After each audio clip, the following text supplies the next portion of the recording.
A work group is a set of two or more people who see themselves as a group and are interdependent with one another for a purpose.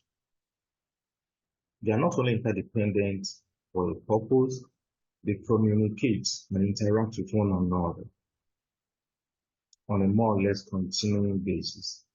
So when we come to the corporate setting, a group is a set of two or more people who see themselves as a group or who work together on a common goal, who relate, whose work depends on each other, meaning that they are interdependent in their work for a particular purpose.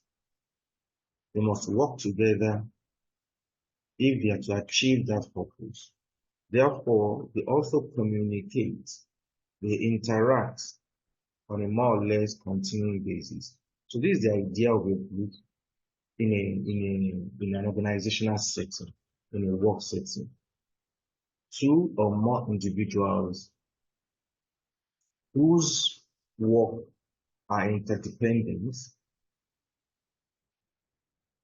who must work together in order for them to achieve a purpose, and for these reasons they must communicate and interact with one another. So that's the idea of a group in a workplace. Now, there are certain factors that affect group formation. We have psychological factors, social, security, economic, interest, and influence. Psychological factors refer to the situation where interest, personality, and perception matches with other individuals. In other words, two or more individuals who think alike, who have similar interests, whose personality are similar, whose perspective to things are similar.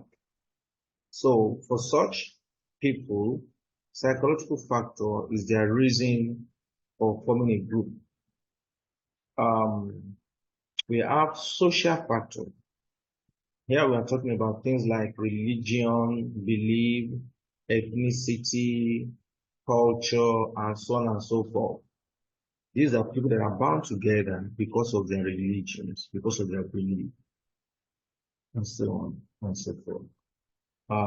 Members of the same church, members of the same mosque, and so on and so forth. They refer to themselves as, they are a group. They are a group.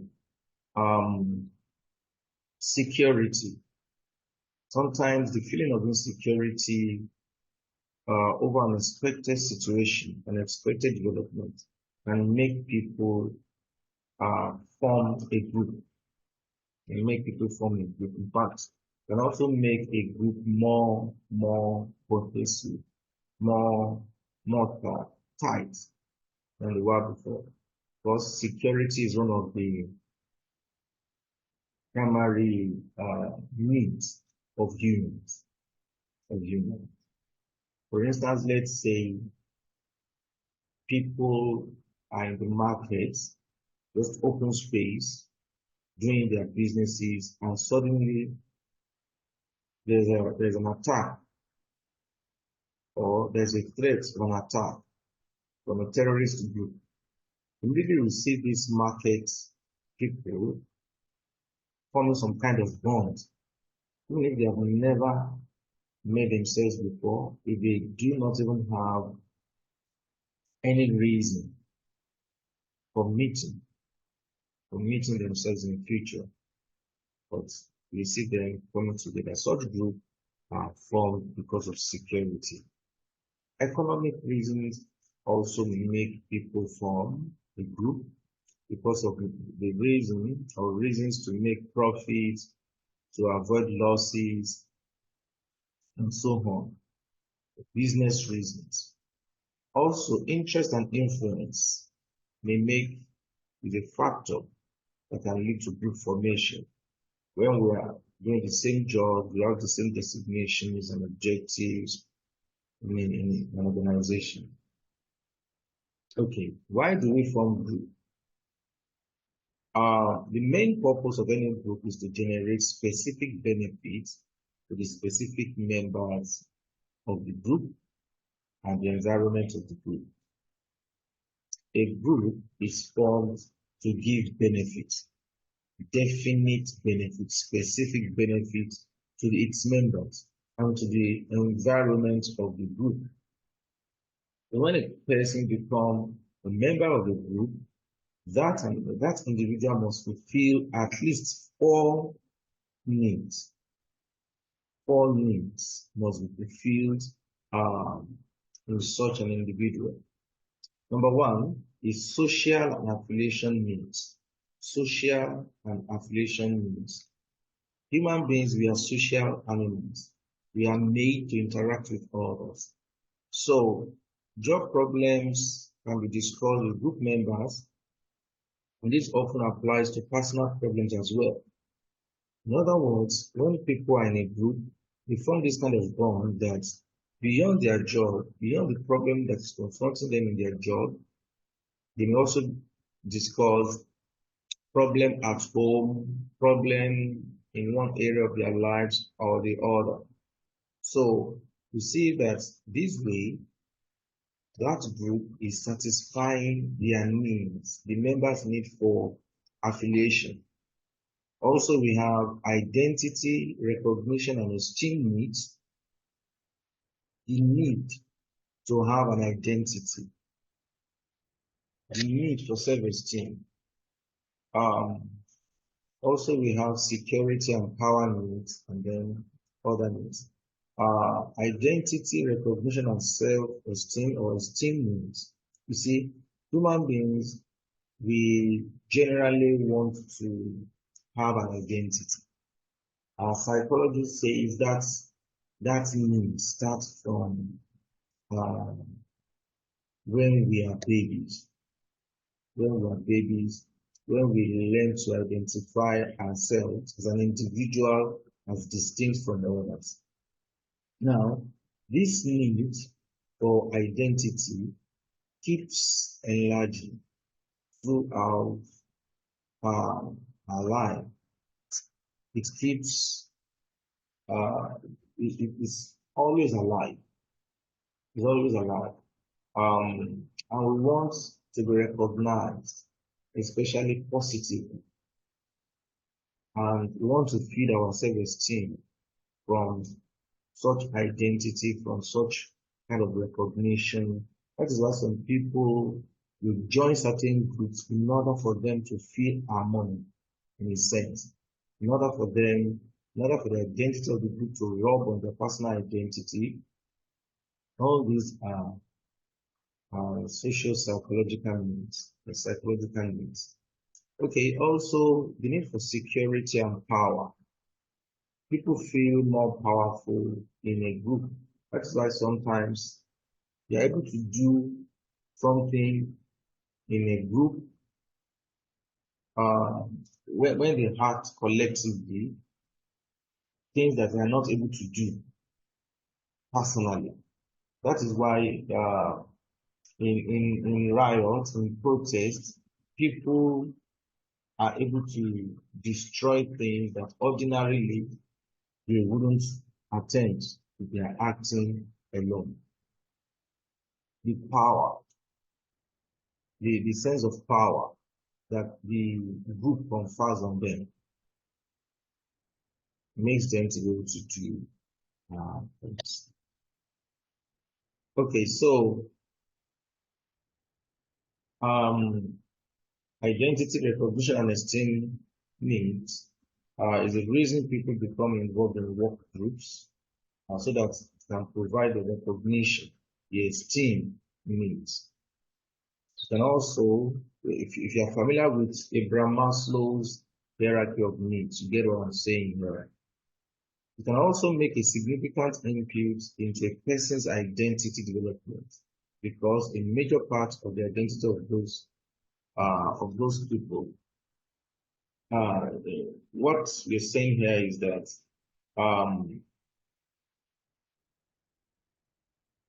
group identity, social identity of a group boosts personal identity of individual to a very great extent, especially if such an individual, if such a group is a respected or feared group. Individual members can always draw upon the recognition and always draw upon the identity of their group to boost their personal identity. Okay, group can help employ, what group, we're talking now about security and power needs. What group can help employees satisfy their security needs or their need for power? If a group supports an employee against arbitrary demands by outsiders, it gives that employee more control over his own destiny. For instance, when workers, when they form their union, workers' union, or when students form their union, that group, the union gives a kind of umbrella, a kind of coverage to those people such that it helps them to be able to manage their destiny now. They know that the superior of the organization, the school, cannot make arbitrary demands from them. At least they're protected by a group. There are other needs, and this because groups have a series of other purposes in addition to those just discussed. One is to help establish and stabilize perceptions of the workplace. Another benefit of the groups is that they promote communication. So we see the four categories of needs that a group are satisfied in their members. Okay, so let's move to characteristics of group. Groups have a number of characteristics. One is size. Size defines a group. You have small group, very small group, and very large group, and super large groups.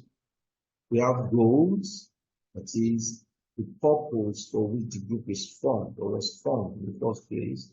The goals, the purpose that the group wants to achieve for its members and for the environment of the group.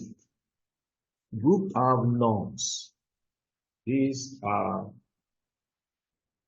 something like the culture, what is accepted, what is acceptable in the group and what is not acceptable.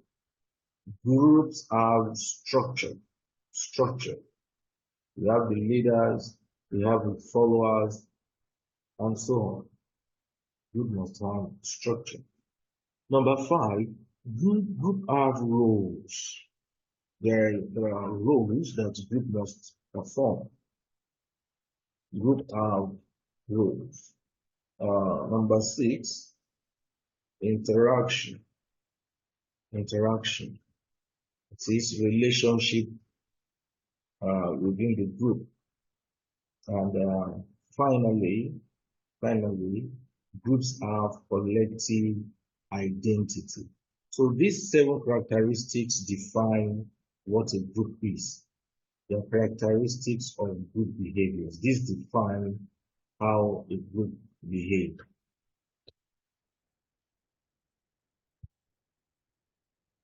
So, size, let's look at them one after the other.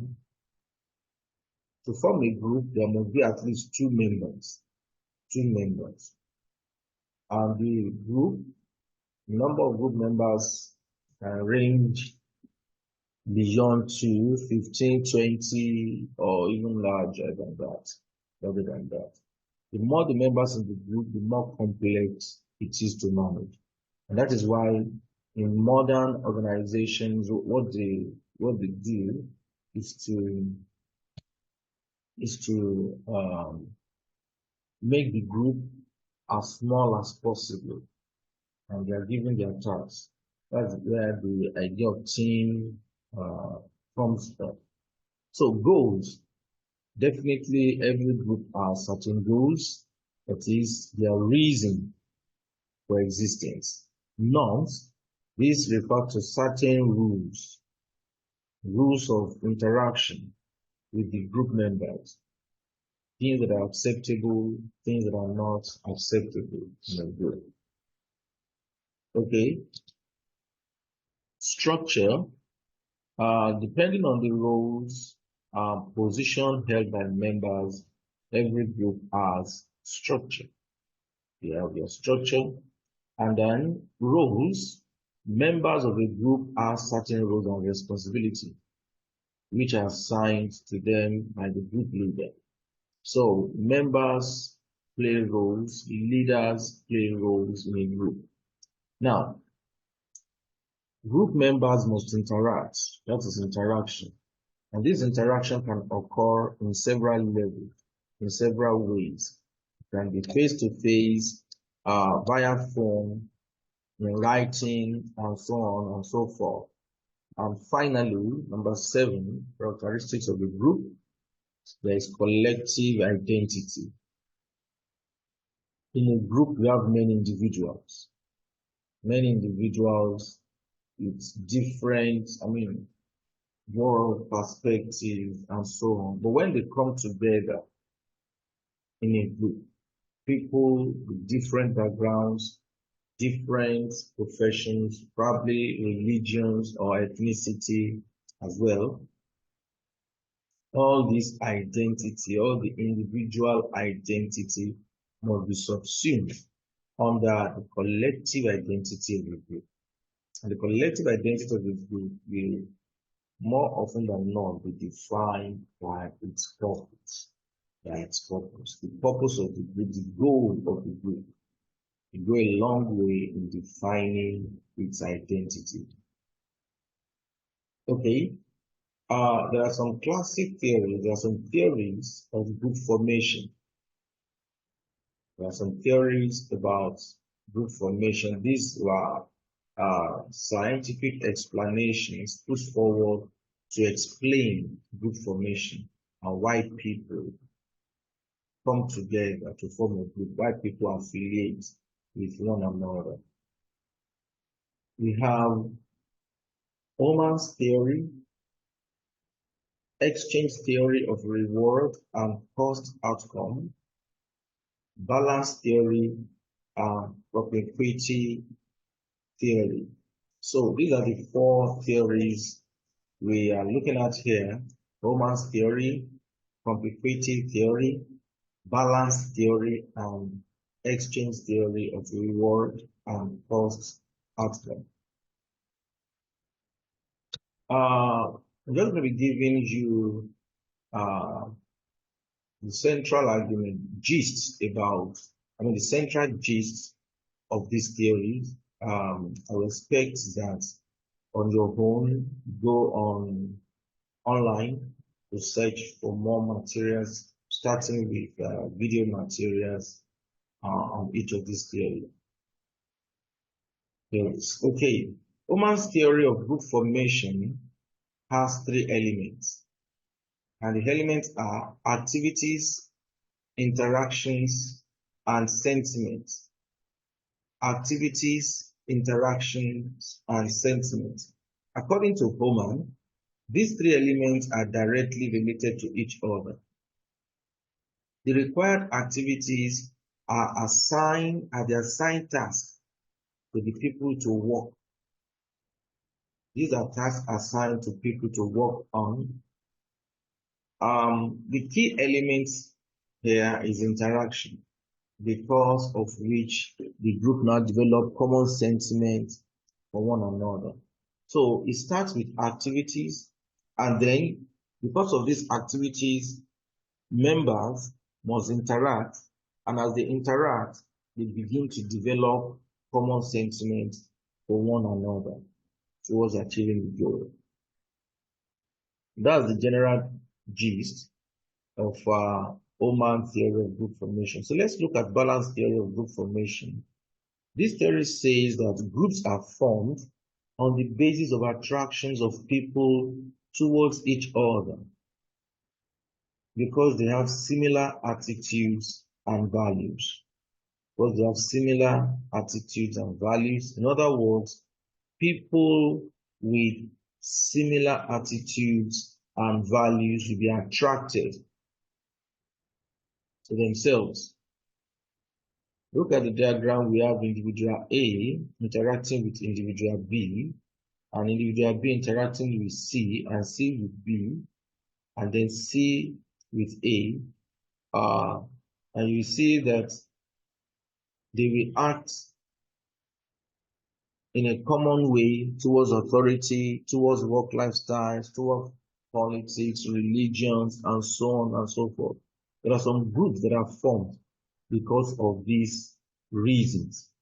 So the balance theory of group formation talks about how groups are formed on the basis of attractions. Attractions based on similarity in attitudes and values. See, many social groups are formed this way. Many societies, these clubs, and so on and so forth. I'm not talking about drinking club. No, I'm talking about these local clubs.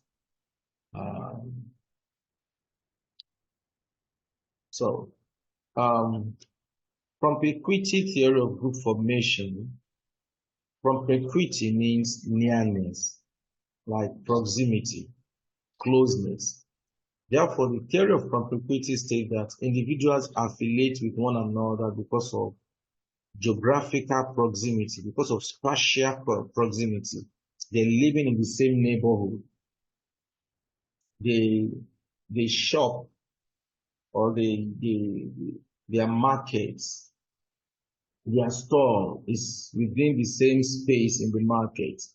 So it's about closeness, it's about nearness. Nearness is the reason for the formation of the group. Therefore, in organizational context, individuals working together tend to form a group with others more easily as compared to with individuals working relatively at a distant place. So proximity may be the reason for formation of a group, and that is what this theory, propinquity theory, is explaining. So, exchange theory of reward and cost outcome. This theory states that the outcome of interaction should result in attraction and affiliation, also called rewards. In other words, when people interact, the interaction should lead to attraction and affiliation between them or among them. And attraction and affiliation is the reward among these group members. So it starts with the need for interaction. It starts with interaction. Interaction is at the center. And this interaction, we now reward these people, these group members, with more attraction and affiliation. So the interaction can cause anxiety or frustration. I mean, in case it does that, in case interaction does not lead to attraction and affiliation, but rather leads to anxiety or frustration or embarrassment or fatigue, then that is called cost for the members rather than a reward. So in exchange theory, affiliation, interaction, and common attitude play an important role. So exchange theory of reward and cost outcome is talking about the outcome of interaction. If the outcome leads to attraction and affiliation, then that is reward. That is the reward part. If the interaction leads to anxiety, frustration, embarrassment, and fatigue, then it's cost to the group. So these are the four theories of group formation that we'll be looking at. Yeah, I told you we can do further, we should do further readings in these theories to get the full gist. So we have different types of groups. We have formal group and we have informal groups. Formal working groups are set to achieve organizational goals. Within the organizational context, a formal group refers to things like committees, things like units, whether standing committee or ad hoc committee, that are set up, that are put in place to achieve organizational goals. So also formal groups will take the form of command groups, task groups, and functional groups. Command groups, task groups, and functional groups. Formal groups are formed consciously by the management with an aim of serving an organizational objective. So when management puts people together to work on certain responsibility or tasks or functions, those are formal groups. And every organization necessarily has one reason or the other, at one point or the other, to set up formal groups. So the formal groups will be command groups, task groups, and functional groups. Command groups are groups that consist of a supervisor and the subordinates who report to that supervisor. The supervisor or the head is appointed, and then there are subordinates assigned to him to help achieve the goal. So in command groups, the subordinates, they must report to the supervisor. We also have task groups. This is a situation where people working together to attain a common task. Members are collectively added to achieve a narrow variety of goals within a specific period of time. This is the category where ad hoc committees fall into. They are given specific tasks to achieve within specific period of time. Like when we talk about task force, we task specific things to do. Now, functional groups Functional groups are formed to accomplish some objectives within unspecified time frame. Functional organization remain in place until existing goals and priorities have been accomplished.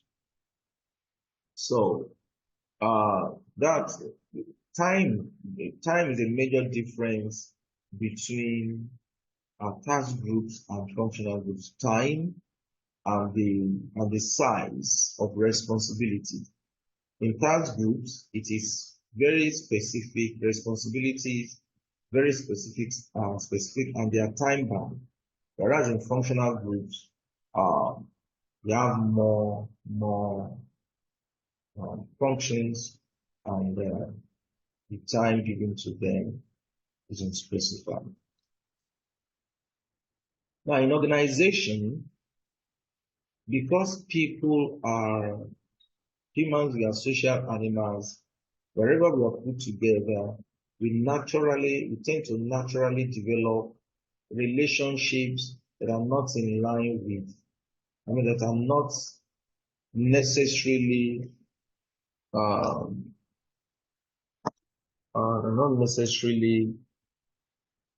for the purpose of achieving the objectives of the organization. In other words, the need for us to interact, as we have identified social needs and other needs, lead to us forming informal groups, even within formal settings.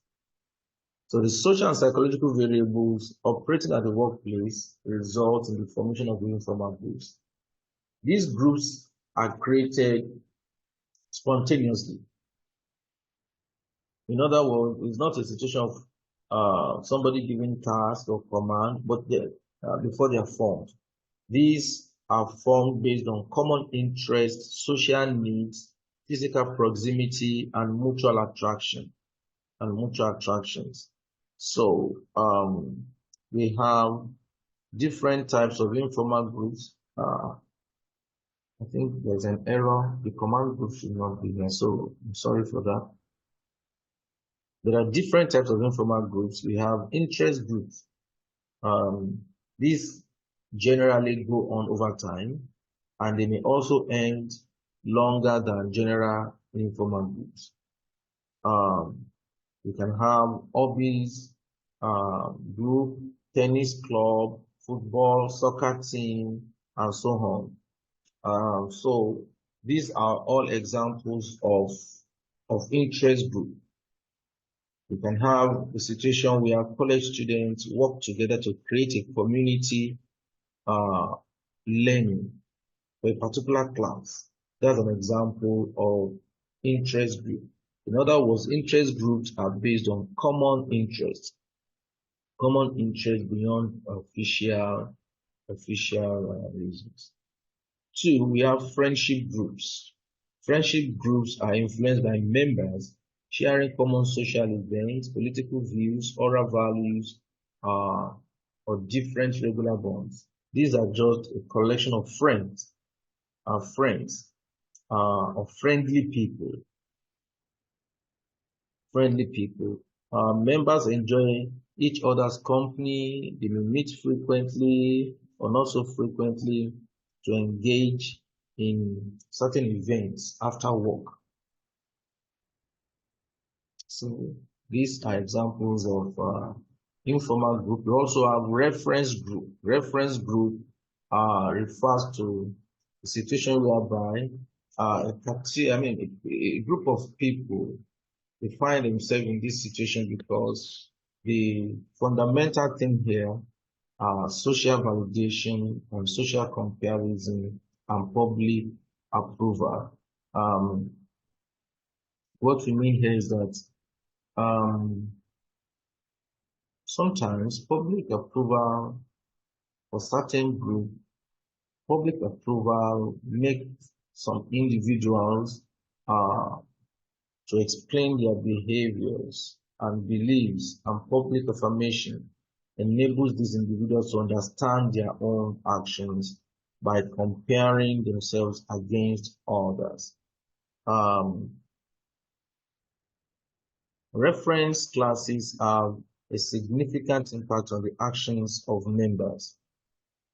Through discussing themselves with other stakeholders, individuals are able to evaluate if their conduct is acceptable or not, and whether their behaviors and beliefs are right or wrong.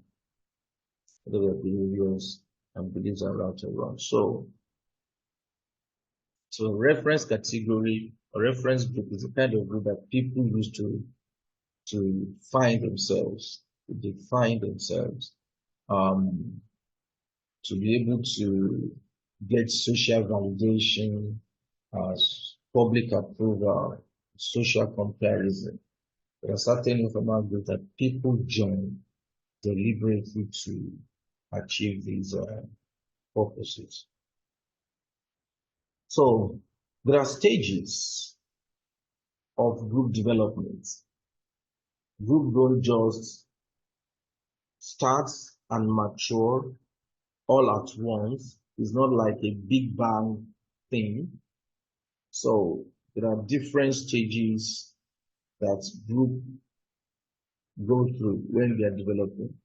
We have the forming stage, where they have little commonalities. The purpose may still be unclear. They need guidance and direction. They're just coming together.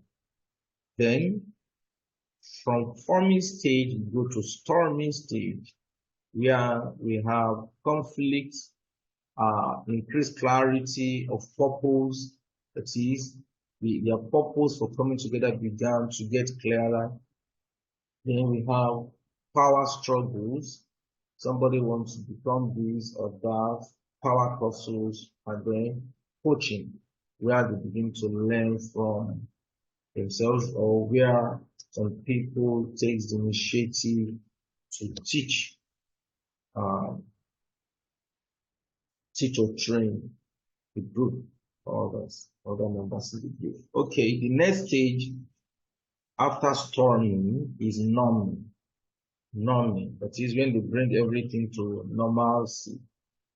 You see, when they bring everything to normalcy, things are returning to normalcy, things are becoming normal. And for them to do that, people who have had agreement, conflicts, have to have come up with some kind of agreement and consensus. And clear, they now have clear roles and responsibilities. We have who is going to be the leader, who is going to occupy this, who is going to be doing this or that. And then we have facilitation. So these three characterize the norming stage.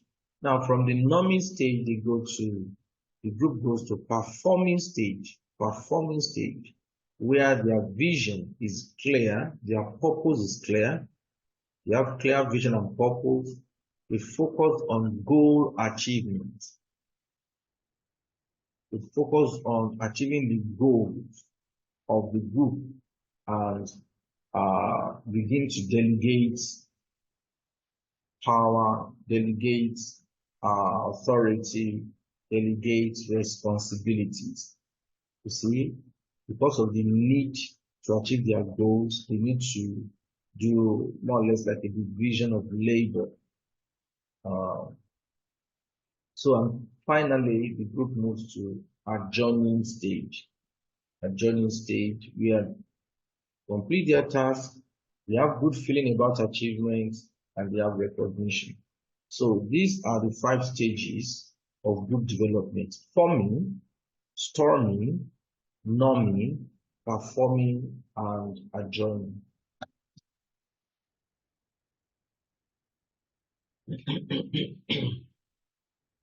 So these are explained further here.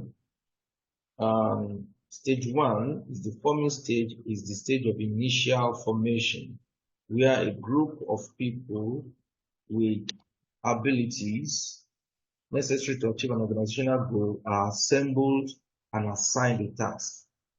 At this stage of development, it is important that individuals recognize the social need to belong to the group and that they are willing to give and receive friendship and other marks of affiliation, but it is in their self-interest to do so. So when an organization puts a group of people together to achieve, a group of people they know that have the necessary abilities to accomplish a given task, it is important that those people, beyond the official statement, beyond the official